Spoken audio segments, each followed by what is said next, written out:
Bonsoir tout le monde, je refais une dernière vidéo sur la guerre qui a lieu en Ukraine, parce que je ne veux pas polémiquer ou jeter de l'huile sur le feu. Dans la dernière vidéo que j'ai faite, j'ai essayé de donner le plus d'informations possible pour qu'on comprenne le mieux possible, pour prendre les bonnes décisions et ne pas mal penser. Après, il y a toujours les filtres idéologiques qui vont pourrir l'information. Je donne un exemple, si par exemple j'ai un filtre idéologique qui est à 90%, ben je ne vais recevoir que 10% de l'information objective, parce que les 90 autres %, je vais les subjectiviser par rapport à mes croyances. Donc en gros j'ai 10% de la vérité, et 10% de la vérité, ben, c'est pas la vérité. C'est comme si avec mon télescope je vise Mars et puis je suis complètement à l'ouest ou à l'est dans mon inclinaison, et donc je me retrouve à regarder une autre planète dans une autre galaxie. Ben, c'est pas Mars en fait, donc il faut être précis. Pour avoir la vérité, il faut de la précision. Donc voilà.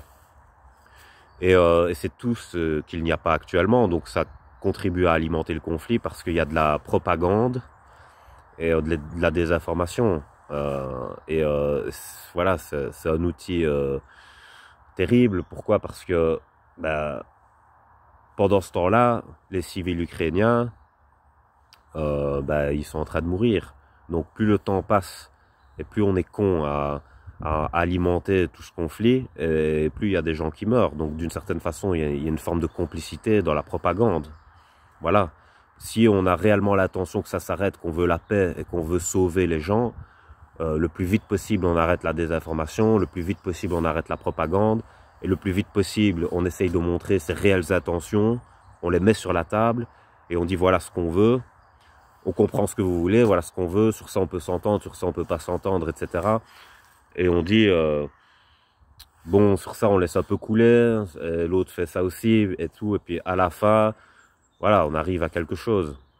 Maintenant, ce qu'il y a de malsain, c'est si les intentions ne sont pas, qui sont présentées, ne sont pas celles qui sont réellement pensées.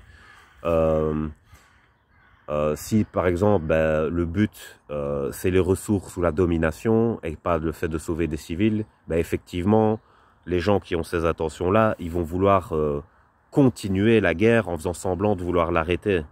Et ça s'est déjà vu dans le passé, où on parlait d'aller dans des pays pour apporter la démocratie, voilà. Et justement, par rapport à ça, ce que je trouve lamentable et terrible, c'est qu'on ait suspendu la Russie de l'ONU. Parce que finalement, c'est punir de plus en plus la Russie, mais c'est finalement se la mettre de plus en plus à dos. Alors qu'en fait, si on veut créer un commerce international prospère, on ne doit pas diviser le monde ou se mettre des gens à dos, etc. Surtout pas des puissances comme la Russie, la Chine et l'Inde. Parce que dans les médias, ils font genre, oui, la Russie, elle est toute seule. Mais déjà, la Russie, elle possède une des armées les plus puissantes du monde. La Russie, sur la carte, elle est géante. L'Europe, elle est toute petite à côté de la Russie. La Russie, elle est grande comme les États-Unis. Il faut ouvrir ses yeux. Voilà, donc si tu as un ennemi comme ça international, c'est tordu. La Chine, n'en parlons pas. Ils sont la plus grande puissance économique. Il y en a, ils vont dire, oui, mais non, le PIB. Mais on parle pas du PIB.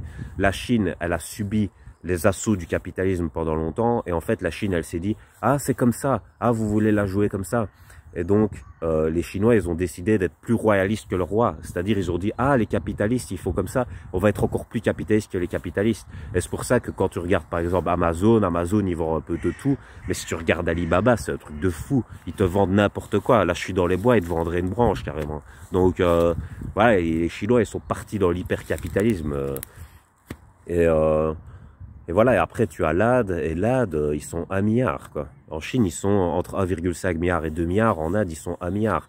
Donc déjà, rien que la Chine et l'Inde, ils sont 3,5 milliards.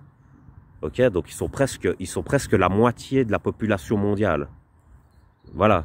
Et après, on fait croire que l'Occident est super aidé, qu'elle a tout le monde avec elle et tout. Oui, mais l'Occident, elle a qui avec elle? Je sais pas, le Luxembourg, la Cité du Vatican, c'est quoi ça? Voilà, au niveau démographique, c'est quoi ça? Donc, faut réfléchir un peu. Hein. Et justement, je pense qu'en haut lieu, ils doivent pas être contents de cette situation parce que le monde est clairement scindé en deux, là. Quand on voit les pays qui ont voté contre l'exclusion de la Russie ou en abstention, ils sont moins nombreux que les pays qui ont voté pour l'exclusion, forcément, sinon elle n'aurait pas été exclue. Je crois que c'est dans les 90 pays qui ont voulu exclure et dans les 50 pays qui ont voulu, qui n'ont pas voulu. Mais il faut regarder la taille des pays, la puissance économique, la puissance militaire. Il faut regarder tout ça. Il ne faut pas juste regarder les chiffres. Voilà, c'est encore des super scientifiques de bas niveau qui réfléchissent comme ça. Et ce que je veux dire, c'est ça ne sert à rien de faire ça. Ça empire tout. Ça détruit tout. Par exemple, il y a la crise écologique là actuellement. Ben, on n'en parle plus. Mais c'est pas pour ça qu'elle s'arrête. Parce qu'on dit oui les effets de la guerre, mais pour l'instant c'est vrai que la crise écologique ne fait pas les mêmes effets que la guerre, donc dans le sens des priorités on se dit la guerre, mais plus tard ça va être le cas. Plus tard les crises écologiques elles feront l'effet de guerre, et donc ça sera terrible. Alors effectivement les riches ils se disent ouais ça va, on sait se mettre en sécurité et tout, donc on s'en fout.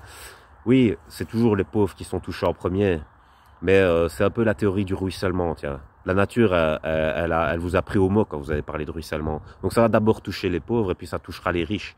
Parce qu'une bombe, elle ne regarde pas si ta maison est grande ou si elle est petite. Et elle ne regarde pas qui y a dedans non plus. Donc, et c'est pareil pour les catastrophes naturelles. Je ne pense pas qu'une éruption volcanique va se dire « Ah oui, quand la lave elle va couler, elle va se dire « Ah oui, non, là, c'est des maisons de riches, donc je vais bifurquer à gauche. Je vais bifurquer à droite. » Ça me semble un meilleur chemin. Je ne veux pas déranger ou avoir des problèmes avec les gens riches, quoi. Donc vous voyez, c'est un peu n'importe quoi. Donc moi je pense qu'il faut arrêter ces conflits infantiles et que je pense qu'il faudrait correctement répartir les ressources, ouvrir des écoles, etc. Pourquoi? Parce que on a besoin de plus d'intelligence. On a besoin de plus d'intelligence. Et ça, je vais en parler dans ma prochaine vidéo. Parce que là, je vais parler de Nikola Tesla, justement, et je vais parler d'écologie. Mais par rapport à la guerre qui a lieu en Ukraine, peu importe le camp dans lequel on est, il faut arrêter d'être de mauvaise foi, mettre ses réelles intentions sur la table, et voilà, c'est tout.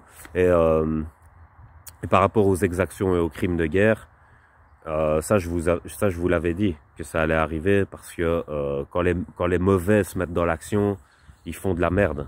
Voilà, et on l'a vu avant aussi, c'est pas que pour l'Ukraine, parce qu'on dirait les gens ils ont le cerveau lavé, ils vivent que dans l'instant présent, mais il faut regarder le passé aussi, ce qui s'est passé en Syrie, ce qui s'est passé en Libye, ce qui s'est passé en Irak, voilà, et tous les conflits qu'il y a eu, donc pas s'arrêter qu'à ça, quoi. Et ce que je voulais dire aussi par rapport à l'exclusion de l'ONU, quand encore Bush a décidé d'envahir l'Irak, il s'est pas fait exclure de l'ONU, donc c'est 2 poids 2 mesures, je trouve. Donc il faut être correct aussi, hein, parce que l'Irak c'est un cimetière. Hein. L'Ukraine on peut encore la sauver, mais l'Irak c'est un cimetière. Il reste plus que des terroristes près des barils, près des puits de pétrole. Et justement ils échangent des barils contre les armes pour pouvoir dominer ceux qui sont là et les mettre en esclavage. Donc ça c'est magnifique hein, quand même. C'est magnifique comme état des lieux. Voilà, donc si c'est comme ça qu'on veut transformer l'Ukraine, bah, continuez, vous êtes sur le bon chemin. Maintenant si on veut sauver les civils, bah, il faut négocier. Voilà, c'est tout. C'est tout ce que j'ai à dire. Je vais sur ça. Passez une bonne soirée.